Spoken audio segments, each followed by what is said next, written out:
নমস্কাৰসমূহ ভক্তবৃন্দলৈ আন্তৰিক অভিনন্দন জ্ঞাপন কৰিছোঁ। শ্ৰী শ্ৰী ৰুদ্ৰেশ্বৰ দেৱালয় পৰিচালনা সমিতিৰ সহযোগত আমি এই বেলৰ তলৰ মন্দিৰটি নিৰ্মাণ কৰিবৰ কাৰণে সক্ষম হৈছোঁ।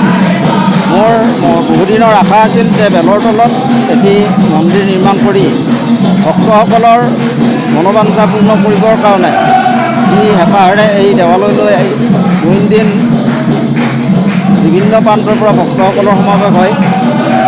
সেয়ে আমাৰ মণিকূটৰ ভিতৰত তেলৰ চাকি জ্বলোৱাৰ নিয়ম নাই, নিজ চাকিহে জ্বলাব পাৰে। সেয়ে মই ভাবিলোঁ যে তেলৰ তলৰ মন্দিৰ এটা হ'লে তাত ভক্তসকলে মিঠাতেলৰ চাকিও জ্বলাব পাৰিব, নিজ চাকি জ্বলাব পাৰিব, লগতে গাখীৰ আৰু পানীও দিয়াৰ ব্যৱস্থা থাকিব। সেয়ে মই শাওণ মাহ এই কথাটো মনত ভাবি থাকোঁতেই মোক এদিন মহাপ্ৰভু শিৱই এটি পৰামৰ্শ দিলে যে 7 ফুট 7 ফুট বহলৰ এটি গৃহ নিৰ্মাণ কৰিবৰ কাৰণে নিৰ্দেশ দিলে।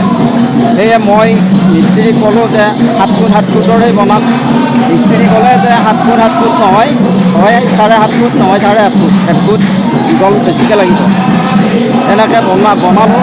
বনোৱাৰ পৰিপূৰ্ণ হৈ উঠাৰ পিছত আজিৰ দিনটোত আমাৰ এই চতুৰ্দশী তিথিত বিভিন্ন প্ৰান্তৰ ভক্তসকলৰ সমাৱেশ হয়। দিনত শতাধিক ভক্তৰ সমাৱেশত এই পবিত্ৰ স্থান এই বেলৰ তলৰ মন্দিৰত ভক্তসকলে ধূপ চাকি জ্বলাই গাখীৰ দিয়ে, ফুল পানীৰে পূজা অৰ্চনা কৰে।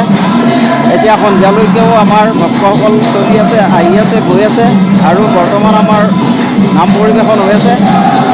এতিয়া প্ৰভু মহাদেৱে এটি নিৰ্দেশনা দিছে যে হয় বেলৰ তলত এটা লিংগই স্থাপন কৰিব লাগিছিল, কিন্তু তেখেতে ক'লে যে আমি 3টা কৰিলোঁ। তেওঁ কৈছে যে 3টা নহয়, হয় এটাই হ'ব লাগিব, নহ'লে 5টা হ'ব।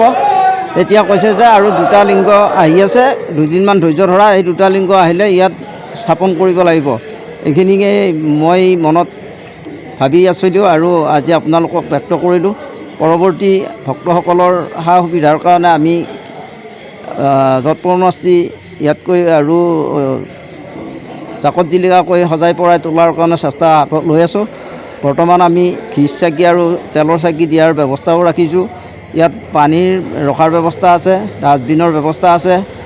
আৰু ভক্তসকললৈ আমাৰ অনুৰোধ যে এজন এজন ভক্তহে যেন মন্দিৰৰ ভিতৰত প্ৰৱেশ কৰি তেওঁলোকে শৃংখলাবদ্ধভাৱে মন্দিৰৰ নিয়ম নীতি মানি প্ৰৱেশ কৰে, তাৰ কাৰণে ভক্তসকলক আহ্বান জনালোঁ। পৰৱৰ্তী আমি এই মন্দিৰৰ ৰুদ্ৰেশ্বৰ দেৱালয় মন্দিৰৰ চৌহদতেই এটি শনি মন্দিৰৰ প্ৰতিষ্ঠা কৰাৰ কথাও আমি চিন্তা কৰি আছোঁ। গতিকে আশা কৰোঁ প্ৰভু শনি মহাৰাজে নিশ্চয় কৃপা দৃষ্টি কৰিলে কম দিনত আমি শনি মহাৰাজৰ মন্দিৰটো নিৰ্মাণ কৰিব পাৰিম বুলি আশা ৰাখিছোঁ।